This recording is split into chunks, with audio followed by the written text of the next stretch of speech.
कहते हैं ना कि किताबें आपकी सबसे अच्छी दोस्त होती है।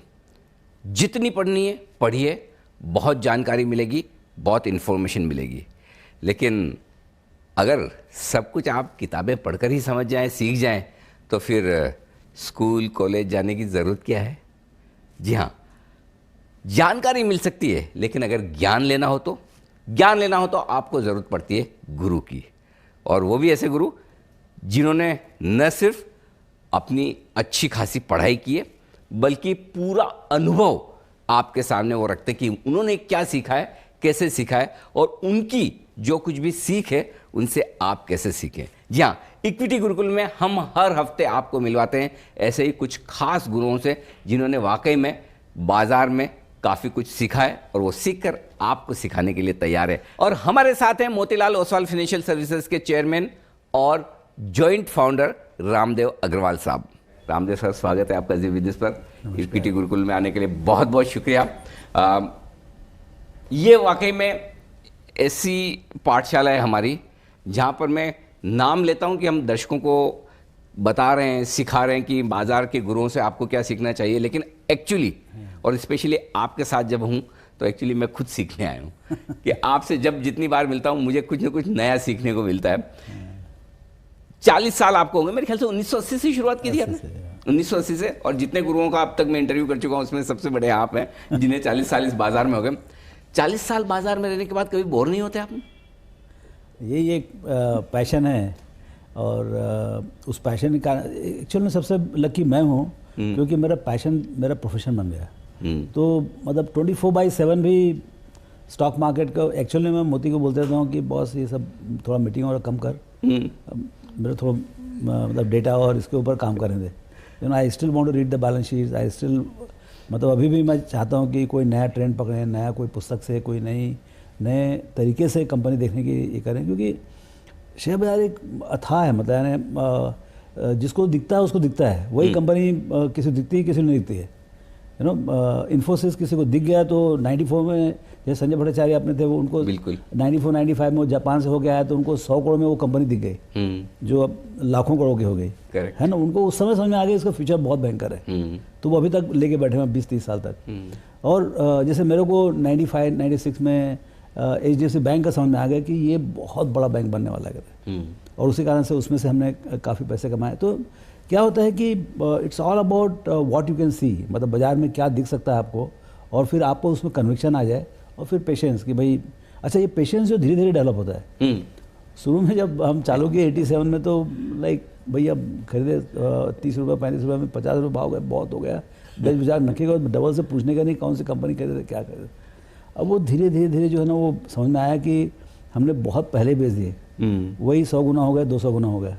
तो फिर धीरे धीरे और जैसे एक्चुअल में मेरा गुरु मिला 94 मतलब 87 से 94 तक एज अ चार्टर्ड अकाउंटेंट और बहुत पैशनेट होके मैं मतलब बैलेंस शीट पढ़ता था और समझता था। थोड़ी बहुत वैल्यू समझ में आती थी उसमें क्लियरली कि ये 100 का चीज़ मेरे को 50 मिल रहा है 30 में मिल रहा है, लेकिन क्वालिटी कुछ नहीं मालूम था। मतलब सब प्रमोटर कैसे हैं, कंपनी क्वालिटी कुछ पता नहीं। EPS P देखे सस्ता दिख रहा है, बुकिश नॉलेज हाँ, बहुत बुकिश नॉलेज था। और खोजते थे और उसमें क्या था उतना अच्छा सर्च नहीं था, डिजिटल नहीं था, सर्च बहुत पुअर था। और आप यदि बैलेंस शीट पढ़ रहे हैं फिजिकली उठा के तो भी बहुत बड़ा काम कर रहे हैं। ऐसी वाली बात थी टिल अबाउट 94। फिर हमको बफेट साहब का इंट्रोडक्शन हुआ, मतलब उसके बैलेंस शीट मिला, पढ़े हमने, तब जाके आंखें खुली कि भाई आपको भी गुरु चाहिए।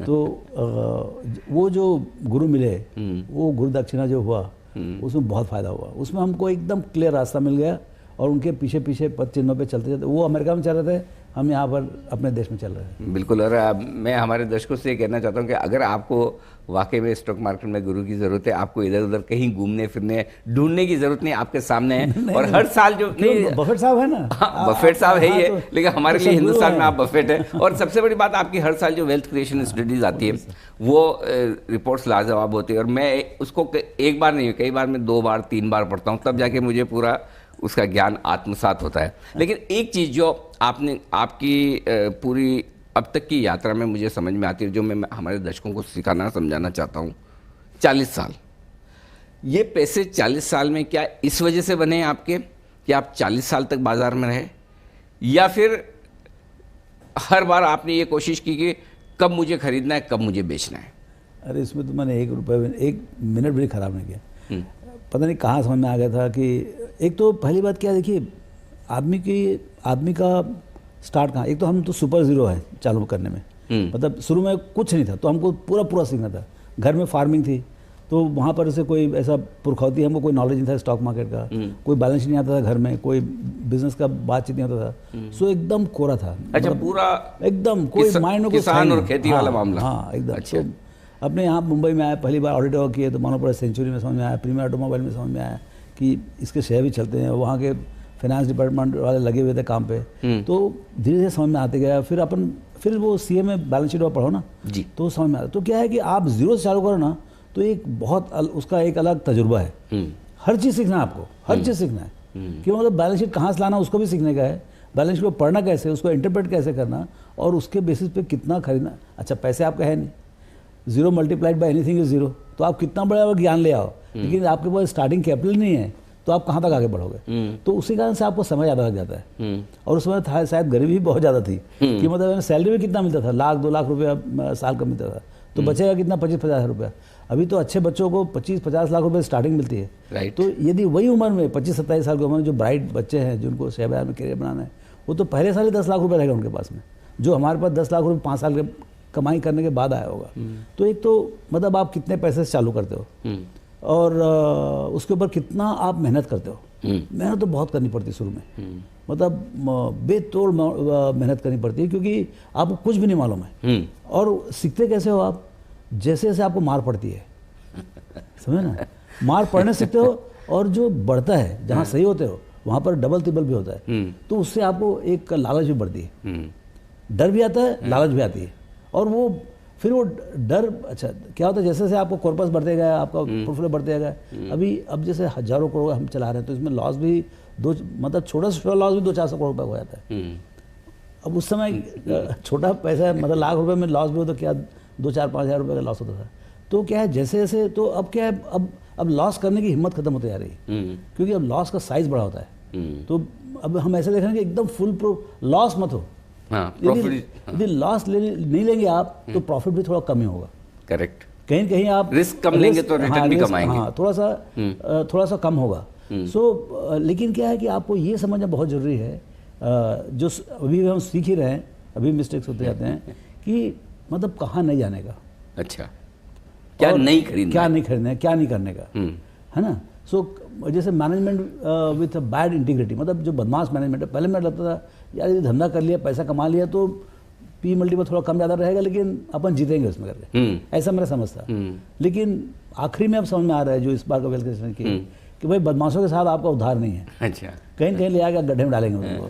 तो ये अब वो उसको भी प्रैक्टिस करना अपने आप में मतलब है ना, टाइम लगता है। तो ये एक तो ये था। दूसरा ये कि ये बाजार का टाइम जो ये जो बाजार ऊपर नीचे होता है, सबसे बड़ा मिराज है। ये चीज मैं आपसे समझना चाहता हूँ क्योंकि आपने 40 साल में क्या देखा, बहुत ऊपर भी हुआ होगा, बहुत नीचे भी हुआ होगा। एक अच्छा क्या था कि 2000 तक जो है ना इतना इंडेक्स आई नहीं, ना तो कैलकुलेशन पॉसिबल था। मैं मेरे ख्याल से 2002-2003 तक तो मतलब ये आपका पोर्टफोलियो कितना बढ़ा और बाजार कितना बढ़ा घटा एक मालूम ही नहीं पड़ता था क्योंकि एक जगह पोर्टफोलियो होता ही था और बिखरा हुआ था। यहाँ पर 10 शेयर, यहाँ 100 शेयर, यहाँ पर 200 शेयर, 100-200 कंपनी होती है। 95-96 में पहली बार मैं अपना खुद का पोर्टफोलियो 225 कंपनी से कम करके 15 या 16 कंपनी किया। 225 कंपनी? हाँ, आपके पोर्टफोलियो में? हाँ, उसको मैंने कम करके 15 किया, समझे ना, एकदम क्लीन करके। तो एटलीस्ट एक जगह वैल्यूएशन आने लगा। दूसरा ये कि उस समय रोज डायनेमिक वैल्यूएशन नहीं आता था। राइट। आपको फिजिकली जाके शीट में पैसा मतलब हाँ, बहुत मेहनत का काम होता था वो। हाँ, मेहनत का काम होता तो मिलता नहीं था, तो यू आर नॉट बॉदर्ड। लेकिन वो बहुत जरूरी था, वो पॉजिटिव था कि भाई आप इतना ज़्यादा चिंता मत कर अपने पोर्टफोलियो वैल्यूएशन कि बाजार इतना बढ़ गया, मैं कहाँ रह गया, यू नो। सो बाजार की चिंता मत करो, अपने पोर्टफोलियो की चिंता करो कि भाई आप कंपनी कैसी खरीद रहे हो, क्या भाव में खरीद रहे हो, उसकी चिंता ज़्यादा करो।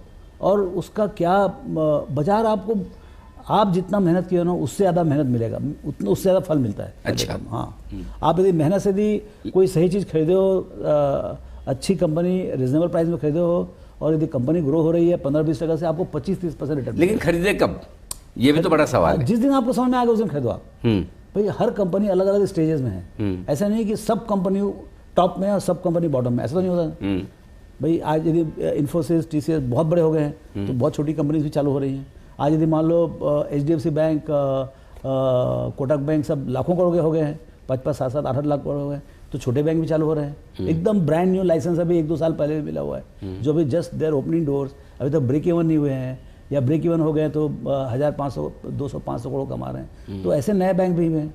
तो आपको ये देखने का है आपको कौन सा बैंक लगता है कि यहाँ से 10, 20, 25 गुना हो सकता है। और जिस दिन वो समझ में आ जाए कि भाई आपकी जो थ्योरी डेवलप होनी चाहिए ना कि भाई कहाँ पर आपको लगता है कि पैसे बनने वाले हैं, करेक्ट, समझे ना। और कौन कमाने वाला है, आप आंख में देख के देखो कि भाई कौन कंपनी कमाने वाला है। यदि कंपनी 10 अगले 10-15 साल 20 साल में यदि 10 गुना कमाया, कोई माई का लाल रोक नहीं सकता कि आपका 10 गुना पैसा ना हो। या तो 8 गुना होगा या 12-15 गुना होगा, कई बार 20-30 गुना भी आता है। तो हमें ये सिंपल है, आपको जितना स्पीड से आपका प्रॉफिट बढ़ेगा अंडरलाइंग कंपनी का, उतना स्पीड से आपके रिटर्न आएगा। तो बाजार की चिंता ही मत करो आप अपनी कंपनी की चिंता करो, क्योंकि बाजार बहुत कॉम्प्लेक्स है, बहुत बड़ा है, बहुत सारे नॉइज आते हैं। आज ट्रम्प का ये कर दिया, चाइना ने ये कर दिया, उसने कर दिया, उसने कर दिया, उसकी चिंता मत करो, उसमें हम पागल ही रहेंगे। हम ये देखें हमारे पोर्टफोलियो में 15-20 कंपनी जो है या नई एक कंपनी लानी है, वो उसमें ज़्यादा मेहनत करें। एक जो चीज़ मैंने आपसे सीखी और कई बार मैंने ऑब्जर्व की, कई बार जब आप इंटरव्यू के लिए आते हैं तो इंटरव्यू के पहले या बाद, अच्छा आज बाजार कितना है, कैसा है, या कितना निफ्टी आजकल कितना चल रहा है, ये आपको पता ही नहीं होता। तो अभी मेरे पता नहीं है, आप एक तरफ अप्रॉक्सीमेटली मेरा मालूम है। एक तरफ आप है ना 24/7 मार्केट को जीते हो, और दूसरी तरफ इंडेक्स देखते ही नहीं। ये दोनों में ऐसा मतलब कैसे कर सकते हैं? मतलब यहाँ तो हमारे लोग ऐसे हैं, सारे दर्शक, वो रात को डाउ को सुलाने के बाद सोएंगे और सुबह उठकर निक्के को उठाएंगे, भाई चलो मार्केट खुल। तो आप ऐसे कैसे मैनेज करते हैं? नहीं भाई, मेरे पास जो है, मेरे पास जो कंपनी है वो कंपनी को मेरे को देखने का, भाई मेरे पोर्टफोलियो में जो है मेरा पोर्टफोलियो अच्छा कर रहा है नहीं कर रहा है। मेरे पास 20-22 कंपनी होती है, उससे ज़्यादा होती नहीं। वो 20-22 कंपनी मेरा उधार करने वाली है। बाकी दुनिया में अच्छा बाजार में 1000 कंपनी, तो वो 980 कंपनी तो मैं शॉर्ट हूँ या मेरे पास नहीं है। वो 980 में दिवाली दशहरा होता है तो मेरा क्या फ़ायदा? राइट। तो इंडेक्स से डायरेक्शन पक्का मालूम पड़ता है कि बाजार अच्छा है खराब है करके, लेकिन वो मतलब वो उसका खुशी मना के बहुत ज़्यादा फायदा नहीं है। आप अपने पोर्टफोलियो पे ध्यान रखिए और आप अपना अच्छा पोर्टफोलियो करेंगे तो over a period of time बहुत अच्छा होता रहता है। पोर्टफोलियो में जनरली आप जो फोकस करते हैं वो सबसे ज़्यादा क्वालिटी पर। एक चीज़ आपने कहा कि अगर मैनेजमेंट की क्वालिटी खराब है तो अच्छा बिजनेस और अच्छा मैनेजमेंट, मतलब क्वालिटी अच्छा बिजनेस और अच्छा मैनेजमेंट, ये तो हो गया ना। मैं तो बोलता हूँ एक्चुअली में कई बार तो भाव भी नहीं रखो ना तो भी सही रहता है, मतलब 90% काम हो गया आपका। ये दोनों सही है ना, अच्छा मैनेजमेंट और अच्छा बिजनेस, ये दोनों हो गए ना। और 10 साल तक अच्छे रहे या 20 साल तक, अच्छा जनरली अच्छा ही रहता है, खराब नहीं होते। तो यदि वो अच्छे रहे है ना, तो आपके पैसे तो बनेंगे। अब 5% से बना, 10%, 20% से बना, वो उस कंपनी के ग्रोथ के ऊपर डिपेंड करता है और क्या भाव में खरीदे उसके ऊपर डिपेंड करता है, समझे ना। तो यदि अच्छा कंपनी, अच्छा मैनेजमेंट, थोड़ा रीजनेबल प्राइस, कोई भी चीज़ आप खरीदे जा रहे हैं, इन्वेस्टिंग है, रीजनेबल प्राइस में खरीदे। ऐसे बहुत सस्ता भी खरीदने की जरूरत नहीं, कभी मिल गया बहुत सस्ता तो आपकी किस्मत की बात है। 40 साल में कम से कम आपको कितनी बार सस्ता मिला होगा? मार्केट ने 50-70% के करेक्शन कितनी बार दिया आपके करियर में? भाई हमारे तो कितने बार पिटाई हुई ना। 0 to मतलब हम 90 में चालू किए 1 करोड़ था, 90 में 0 था, 1-2 लाख था। वो बढ़ के जो है 92 में हर्षद मेहता बुलन में 30 करोड़ हो गया। 30 का 10 वाला जो है बढ़ के 2000 में 100 वाला वापस 30। अच्छा, क्रैश में 70% नीचे। हाँ, फिर 30 से 550 2008 में, और 550 से 250। वो 250 वाला भी जो है ना 16-17 तक पहुंच गया। तो ये आपके पैसे तो सीधे स्ट्रेट लाइन में बन ही नहीं सकते। यदि कोई आगे ये बोलता है तो उससे बड़ा झूठेला कोई मिलेगा नहीं। आप जान कर लो। ठीक बात। हालांकि मैं चाहता हूं कि मेरे को बिना खरोच आए, ड्रॉ डाउन बिल्कुल ना हो, वैसे ऐसा सपाट चलते रहे ऊपर 45 की डिग्री में, वो नहीं हो सकता है, वो हो ही नहीं सकता है। तो लेकिन जब इतना तेजी से गिरे, करेक्शन दिखे, तो क्या वाकई में उस वक्त हमारे रिटेल इन्वेस्टर्स को खरीदने की हिम्मत, ताकत रहती है क्या? और नहीं है तो उस समय कैसे जुटाए वो ताकत? नहीं, खरीदने की बात नहीं है। देखिए आपके पास पोर्टफोलियो हमेशा रहता है। हाँ, मतलब हमारा तो 100% रहता है। हमको कैश जब में भी- होते ही नहीं आप। कैश में होते ही नहीं, या तो कोई कहीं से कैश आया डिविडेंड वगैरह आ जाए 10-20 करोड़ का, तो उसमें आप खरीद लो, और या फिर कुछ पुराना जिसमें कुछ ज़्यादा पैसा बन गया है या हमको बेचने का है, खराब है कोई कारण से, उसमें स्विच करने का है, तभी जाके हमको वो नए स्टॉक के लिए जगह बनता है। तो एक बार पोर्टफोलियो बना दो और फिर नया उसको- ढूंढते रहो हाँ, स्टॉक। अच्छा बाजार बहुत गया तो दुखी तो हम भी होते हैं ना, ऐसे तो नहीं दुखी नहीं होंगे, लेकिन दुख सहना ही पड़ता है, हम्म, ये पार्ट ऑफ द लाइफ है। बिल्कुल। लेकिन बेचने का डिसीजन आप कब और कैसे लेते हैं? बेचने का भी क्या है, ऑटोमेटिक टाइप का, इन द सेंस कि बहुत ज़्यादा वैल्यूएशन हो जाए। दूसरा एक एक्चुअली मेरा ज़्यादा बेचने का डिसीजन होता है नया आइडिया आता तब, अच्छा। क्योंकि देखिए पैसे तो है नहीं हमारे पास, पैसे तो वही जो है वो है, पुराने जो चल रहे हैं वो, है ना। आज के दिन में यदि आप बोलोगे, मतलब आप जैसे रेलवे कोई, देखिए आइडिया कहाँ और कब आएगा कुछ मालूम नहीं पड़ता है। जैसे आप एयरपोर्ट में बैठे हो या कोई पार्टी में गए हो, कोई पिकनिक कहीं पर हॉलीडेज में गए हो, कोई आदमी मिल के बाजू में बैठता है, वो कहानी समझाता है, समझ में आता है, समझे ना।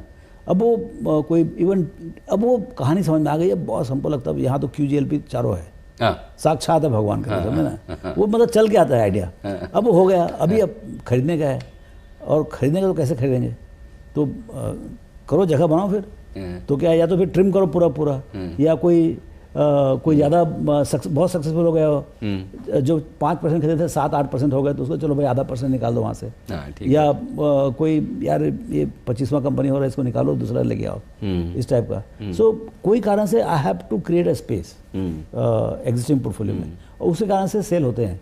तो सेल होते दो कारण से, या नहीं चल रहा है इसके लिए, बहुत ख़राब हो गया है, मतलब जो हमारा एक्सपेक्टेशन था उसके हिसाब से परफॉर्मेंस नहीं आ रहा हो। दूसरा ये कि कुछ बहुत ज़्यादा चल गया हो तो उसका डिस्प्रोपोर्शनल साइज हो गया हो, तो उसमें से भी थोड़ा सा हम प्रॉफिट बुक कर लें, इस टाइप का। हाँ, अच्छा, आपने जो QGLP स्टडी बताई, क्वालिटी, ग्रोथ, लॉन्जिविटी और प्राइस, तो इन 4 फैक्टर्स को अगर रिटेल इन्वेस्टर्स को अपने पोर्टफोलियो में उतारना है, तो क्या उसके लिए आसान काम है? एकदम आसान है, एकदम आसान है, एकदम आसान है, एकदम आसान है, एकदम नेचुरल है। ये कोई बहुत थीटा गामा बीटा कुछ अल्फा बीटा जैसा नहीं है। कुछ नहीं, अच्छा कंपनी, अच्छा मैनेजमेंट, समझ ना, ये हो गया आपको क्यू। ग्रोथ होना चाहिए, क्योंकि बिना ग्रोथ के बराबर बिजनेस तो बढ़ेगा तो ही फायदा है ना, ग्रोथ। फिर लंबे का ग्रोथ का सोचो आप। अभी क्या है, जो शॉर्ट टर्म जो ग्रोथ है ना, वो सबको समझ में आ रहा है, अगले साल 2 साल का, तो हाँ, तो ये बाजार में अभी बहुत वैल्यूएशन है शॉर्ट टर्म ग्रोथ का। तो आपको यदि मान लो 20 साल का यदि आपका ग्रोथ का कॉल है, 10 साल का कॉल है, तो वो आपको जो कहानी जो है वो आपको बहुत रिवॉर्डिंग रहेगा। सो अच्छा, बाजार जो है जहाँ समझ में आता है, जैसे आज D-Mart का 100 का P है, किस बात के लिए? इसके लिए नहीं कि इस साल 50% ग्रोथ होने वाला है, अगले साल 25% ग्रोथ होने वाला है, इसके लिए कि ऐसा बाजार की समझ है कि अगले 10-15 साल तक 30-35% से उसका ग्रोथ होते रहेगा।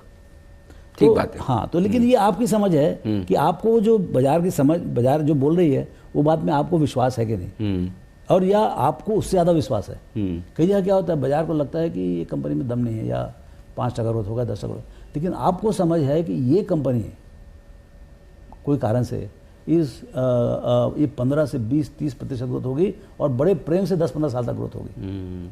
तो एक तो क्वालिटी होगा, क्वालिटी में तो कॉम्प्रोमाइज़ करो ही मत आप। हाँ, खराब तो कुछ लेना ही नहीं, खराब तो कुछ लेना ही नहीं, घर ही लेके आओ, आप सोने चले जाओ, छुट्टी में चले जाओ, पैसे कैश में रखो, लेकिन खराब कंपनी लाने के घर। एक चीज़ मैं ये समझ लिया। दूसरा ये कि ग्रोइंग कंपनी लेके आओ, अच्छी लेकिन ग्रोइंग कंपनी, जिसमें ग्रोथ का प्रॉस्पेक्ट हो। जैसे नए बैंक्स हैं, तो उनके ग्रोथ का तो अथाह है ना, तो मतलब बैंकिंग इटसेल्फ 15% से ग्रो होता है, और यदि आप 0% मार्केट शेयर से चालू करोगे, तो जैसे SBI 20-22% पूरे बैंकिंग का है, यदि आप अभी चालू करोगे, यदि आपको 25,000 करोड़ भी आपका बुक में रहेगा, तो भी वो 0.1% में नहीं बनता है। तो मतलब आपको बहुत जगह यदि आप सक्सेसफुल है ना, तो आपको ग्रोथ का प्रॉस्पेक्ट होना चाहिए, और उसमें आप में कैपेबिलिटी होना चाहिए कंपनी में कि भाई वो ग्रो कर सके। सो आपका हो गया Q और G, और लंबे की बात करी थी लॉन्जिविटी का, वो तो जितना लंबा रखोगे उतने ज़्यादा पैसे, और फिर ये सब के लिए आप पैसे रीजनेबल भरो। ऐसे उल्टे सीधे दाम में मतलब लेने से हो सकता है तकलीफ हो जाए। ज़्यादातर हमने देखा है बहुत महंगा, पॉपुलैरिटी और परफॉर्मेंस एक साथ नहीं आता है। यस, बहुत पॉपुलर कंपनी में मतलब ना पूरा भाव होगा, समझ लो आप, कुछ बचा ही नहीं है, वो मालिक को नहीं मालूम कि क्यों है ये भाव है। ठीक, जब मालिक को नहीं समझ में आता कि क्यों है ये भाव ना, तभी थोड़ा समझ के खरीदने का। लेकिन एक चीज़ है, जब आप क्वालिटी की बात करते हैं, तो क्या ये समझना ठीक है कि अगर आपने क्वालिटी प्राइस के साथ आती है। हाँ। सस्ता लेंगे तो क्वालिटी नहीं होगी। तो अगर ऐसा नहीं, गलती ऐसा से, नहीं, ये गलत बात है। अच्छा, यही तो विजडम है कि आपको क्वालिटी देखो, हाँ, और रिजनेबल दाम में खरीदो। अब जैसे देखिए HDFC लाइफ, मैं मतलब एक एक कंपनी का बता रहा हूँ जो मेरा तजुर्बा है उसके हिसाब से, या भारतीय टेली 2003 में, तो क्वालिटी तो था ना भाई, कि मतलब सबसे नंबर 1 कंपनी था वायरलेस में, और लीडर था, और पूरे कंट्री में टेलीफोन ही था, क्वार्टरली ग्रोथ 100% था। अब इस टाइप की सिचुएशन में आपको 5,000 करोड़ में पूरी कंपनी मिलती थी, 25 रुपये भाव था, और 2,000 करोड़ का इक्विटी था, 5,000 करोड़ में पूरी कंपनी मिलती थी। अगले 5 साल में कंपनी ने कमाया 30,000 करोड़ रुपये। My God. और शेयर का दाम क्या हो गया, 50 गुना बढ़ गया। तो ये जो कहीं कहीं दिखता है, अच्छा, हर चीज़ हर आदमी नहीं दिखेगा। आप यही किस्मत में रहो कि साल में एक आध पुछल तारे दिखते रहे आपको। ठीक बात। मतलब आपका फ्रेमवर्क तो सेट होना चाहिए। आप क्या देखिए, बाजार में क्या है, 10 लाख लोग हैं ना, 10 लाख तरीके हैं पैसे कमाने के। मैं अपने तजुर्बे से बता रहा हूँ कि मेरे लिए क्या काम करता है। मेरा दिमाग किधर शांत रहता है कि भाई मेरे को क्वालिटी दिखे ना तो आई एम इंटरेस्टेड। और आमतौर पर जो इन्वेस्टर्स जिन्हें तजुर्बा कम है, समय कम है, समझ कम है, फिर उन्हें कैसे पैसे बनाने हैं बाजार में? या तो वो खुद ही मेहनत कर लें, और या फिर पैसे हमको दे दें। दूसरा तरीका ज़्यादा आसान लगता है, जो मैं भी करता हूँ। नहीं, वो तो आसान है, क्योंकि हर आदमी का अपना प्रोफेशन है। आपको हम लोग को इंटरव्यू फुर्सत नहीं है, तो कंपनी वालों को देखेगा। सही बात। कोई कंपनी कंटिन्यूस खोज करते रहे ना, नया ट्रेंड देखते रहे।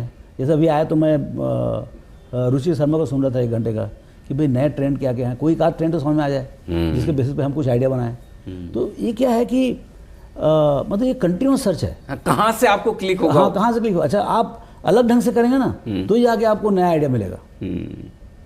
आइडिया नया खोजना जल्दी अर्ली स्टेज में जाए तो और अच्छा है, मेच्योर हो तो भी चलेगा, वो थोड़ा कम रिटर्न आएगा। लेकिन क्या है, आइडिया कंसेप्चुलाइज करना वो कहीं भी मिल सकता है आपको। आपको ट्रेन में जा रहे हैं, बस में जा रहे हैं, दोस्तों से बात कर रहे हैं, कोई टेलीविज़न देख रहे हैं, कोई एडवर्टाइजमेंट देख रहे हैं, कहीं समझ में आ जाए, कोई पुस्तक पढ़ रहे हैं।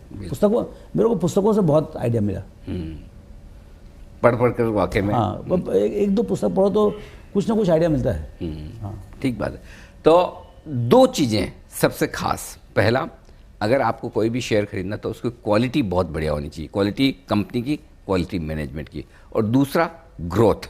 अगर ये 2 फॉर्मूला आपने लगा दिए तो फिर उसके बाद आपको जितने लंबे समय तक रहेंगे उस कंपनी में उतना आपको रिटर्न मिलेगा। और बस ठीक है, बहुत सस्ता ना भी मिले तो कोई बात नहीं, बहुत महंगा ना खरीदें। अगर इतना फॉर्मूला लगा देंगे तो आपको हिंदुस्तान के बाजारों में वेल्थ बनाने से कोई रोक नहीं सकता।